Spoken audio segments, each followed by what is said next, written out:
Okay, this is a video for anybody really who's interested, but mostly for the people that signed up for a Cut Above Chop Chop class.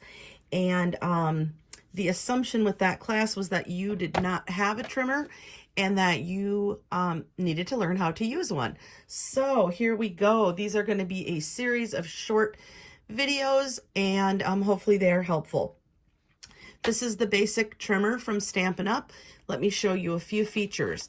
First of all, you can slide this bar out if you need to measure 12-inch papers or more. This actually goes to 17 inches. And then you can just snap it back. It slides in on the end here when you don't need it to be that large. The cutting guide opens like a book. You will have to figure out your own style. Some people like the trimming guide to be on this side with their measurements along the bottom. And some people like to trim this way. This is my preference. So there are two blades. One is gray and one is brown. The gray one is for scoring and the brown one is for cutting. I like to keep them separated by leaving the scoring guide at the bottom until I need it and the cutting blade at the top. The other thing that I like to do is I like to cut this way for my first cut and leave the brown one at the bottom, and then for my next cut, cut up. That's just my personal preference. I think it keeps the blade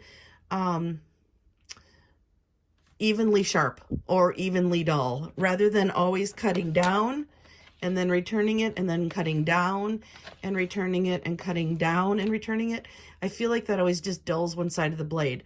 Now, having said this, I bought this trimmer the day it became available. I want to say it's a year and a half ago, and I've only replaced the blades once.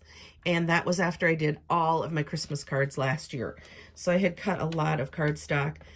So, okay, those are really the basics. There are cutting marks in the center, or measurement marks in the bottom, the center, and the top. So it doesn't really matter where you place your paper.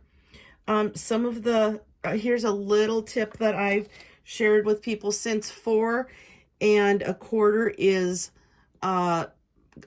measurement that I use a lot for cutting my cardstock in half for cards, I've marked that with a Sharpie.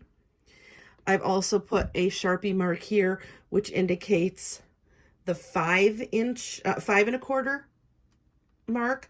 This line here is naturally the 5 1/2. So that's nice when you're cutting your paper in half, your cardstock in half. And the edge, this little lip here, is actually 6 inches. So again, some of those are just kind of natural places that I use a lot, so I've marked them. I could mark them on the top, but I tend to use my measurements along the bottom. You'll develop your own style. For small measurements, I use this side. Once we start cutting, I'll give you some tips and I'll show you what I mean by that.